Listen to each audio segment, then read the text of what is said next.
दोस्तों, हर साल की भांति इस साल भी हमारे नवयुवक विश्वकर्मा पूजा समिति आप सबों को हार्दिक अभिनंदन करती है और करती रहेगी। तो उठाइए दोनों हाथ और बोलिए मेरे साथ, विश्वकर्मा बाबा की जय। छेनी हथौड़ी जिंदाबाद जिंदाबाद जिंदाबाद, ट्रैक्टर गाड़ी जिंदाबाद जिंदाबाद जिंदाबाद, फटफटिया जनरेटर जिंदाबाद जिंदाबाद जिंदाबाद, धनकुट्टी मशीन जिंदाबाद जिंदाबाद जिंदाबाद, बस ट्रक जिंदाबाद जिंदाबाद जिंदाबाद, बाबा विश्वकर्मा जिंदाबाद जिंदाबाद जिंदाबाद। हक के लहीरे सब कियो या बैजो, सब मिली के मूर्ति उठा बैजो। हाँ, अगर मेरी आवाज सुन रहे हैं तो राजू, मुकेश, सुनील, नीतीश सब जल्दी से आओ। हक के लहीरे सब कियो या बैजो, सब मिली के मूर्ति उठा बैजो। बड़ी धूमधाम से मूर्ति आई भसतोई रे। अरे ओ डीजे वाला भैया, कैसन डीजे लाकर रख दिए हैं? थोड़ा बेस बढ़ाइए, किसी का कमर नहीं हिल रहा है। कनी बेस बढ़ा धूम मचताई रे, आई भसाना में सब कियो नचताई रे।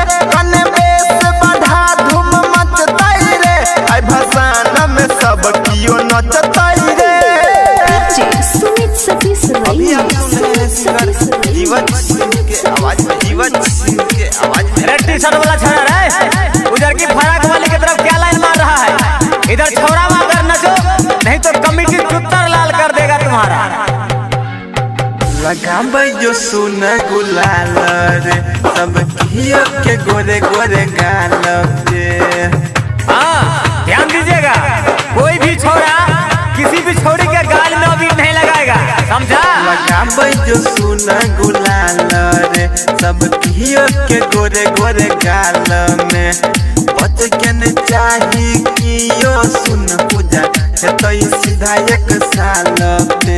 बंद भेलै चालू कर जनरेटर के, बोला केला छोड़ा या परेटर के। जोड़ी तार हैंडल मार आई खूबे डीजे बजतोई रे। अरे ओ डीजे वाला भैया, अब ये से काहे जनरेटर बंद हो रहा है? अभी तो पूरा गांव घुमाना बाकी है। अरे ओ ऑपरेटर, चालू कर जनरेटर। कनी बेस बढ़ा धूम मचताई रे, आई भसाना में सब कियो नचताई रे। कनी बेस बढ़ा धूम मचताई रे, आई भसाना में सब कियो नचताई रे। Presented by 5G Music। हाँ, जितना भी छोरा है एक साइड में डांस करेगा, और जितना भी छोरी है एक साइड में डांस करेगी, और किसी के देह में कोई नहीं सटेगा। घूमे भैया पूरा गाम रे, चाहे भजे तकिया नहीं सामरे। Hello hello check. हाँ, जितने भी मोटरसाइकिल वाले हैं कृपया कोई बीच में ना घुसाए, और हाँ पीछे पीछे आए। घूमे भैया पूरा गाम रे, चाहे भजे तकिया नहीं सामरे। जीवन रविंद्र घनश्याम सुन जाके खाली करा आगे जाम रे। समय से पहले भेपर बात नहीं छौटा जल्दी कॉलेज वगैरह, तो छौरा छौरी में अनहार में मामला फंसतोई रे। अरे ओ बिपिन, दीपिका, सोनुआ, मनुआ सब कहाँ गया है रे? आगे में जाकर जाम लगा है, खाली करवाओ ना। और हाँ ऑपरेटर साहब, जरा भेपर को जलाइए अंधेरा होने से पहले। कनी बेस बढ़ा धूम मचताई रे, आई भसाना में सब कियो नचताई रे। कनी